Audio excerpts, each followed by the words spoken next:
তো নমস্কার বন্ধুরা, আশা করি সবাই ভালো আছেন। তো বন্ধুরা, আজকে যে বিষয়টা নিয়ে কথা বলবো সেটা হচ্ছে প্রসেনজিৎ চ্যাটার্জিকে নিয়ে। তো প্রসেনজিৎ চ্যাটার্জির কিন্তু 2025 সালটা কিন্তু প্রসেনজিৎ চ্যাটার্জির নামে হতে চলেছে। আমি কিন্তু বারবার বলছি যে প্রসেনজিৎ চ্যাটার্জি কিন্তু 2025 সালের অন্যতম সেরা নায়ক হতে চলেছে।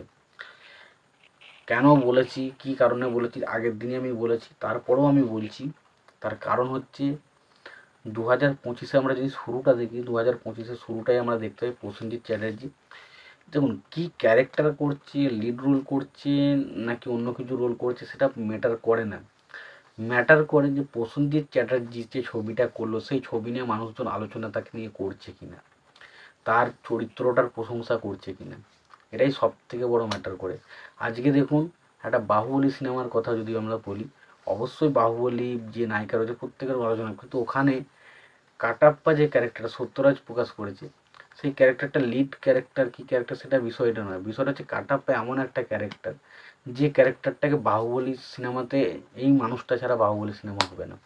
তো সেই রকমই প্রসেনজিৎ চ্যাটার্জি এমন একটা ক্যারেক্টার খাকিদা বেঙ্গল চ্যাপ্টারে প্লে করেছে, সেই ক্যারেক্টারটা ছাড়া হয়তো খাকিদা বেঙ্গল চ্যাপ্টার বিষয়টাই হয়তো সম্পূর্ণ হতো না।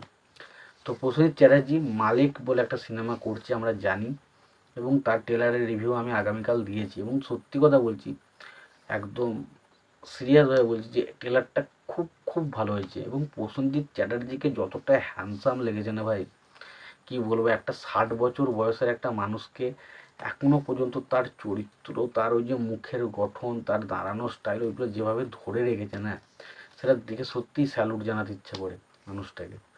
এবং সত্যি বলছি প্রসেনজিৎ চ্যাটার্জিকে ব্যাপক লাগছে, তার ওই হালকা দাড়ি, পাকা দাড়িতে, এবং যেভাবে মানে প্রসেনজিৎ চ্যাটার্জিকে বিভিন্ন রকমের লুক দেওয়ার থেকে আমার মনে হয় যে যখন কোনো একটা অ্যাকশন ছবি হবে এরকম লুকে দাঁড় করিয়ে দাও, জাস্ট দর্শক লুপে নেবে, দর্শক লুপে নেবে। সত্যি কথা বলছি ব্যাপক লাগছে, আমার ব্যাপক লেগেছে। এবং পাশাপাশি প্রসেনজিৎ এবং রাজকুমার রায়ের মধ্যে যে ট্যাটসেলগুলো আমরা দেখতে পাই সেগুলো সত্যি বলছি প্রশংসার দাবিদার রাখে। এবং আমার মনে হতে চলেছে যে প্রসেনজিৎ চ্যাটার্জি, দেখুন প্রসেনজিৎ চ্যাটার্জি বাংলা সিনেমা করলেও তার পরিচিতি কিন্তু একটা অন্য লেভেলে চলে গেছে। এবং যখন থেকে দেখুন মালেক সিনেমা নিয়ে খুব যে একটা এক্সাইটেড মানুষজন ছিল আমাদের এপার বাংলায়, মানে এপার বাংলা বলছি পশ্চিমবঙ্গের মধ্যে, সেটা কিন্তু ছিল না।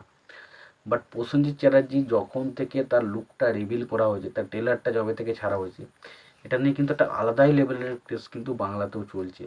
তো বাংলা থেকেও কিন্তু একটা বিরাট জনপ্রিয়তা কিন্তু ছবিটা পেতে চলেছে, এবং এই ছবিটা বিশাল কিছু একটা হবে, একটা কেরিয়ার চেঞ্জ ফিল্ম হতে চলেছে। হয়তো রাজকুমার রাও যে একজন একটা চকলেটি বয় ছিল, সে একটা অ্যাকশন হিরো হিসেবে নিজেকে প্রেজেন্ট করে একটা অন্যরকম হিরো হতে চলেছে। এবং প্রসেনজিৎ চ্যাটার্জি সে যে অ্যাকশন ছবি করতে পারে, তাকে দিয়েও যে দর্শক টানা যায় এই মুহূর্তে বিশাল কিছু, সেটা কিন্তু ছবি দিয়ে সে প্রমাণ করে দেবে। তোমাদের কি মতামত সেটা অবশ্যই জানিও।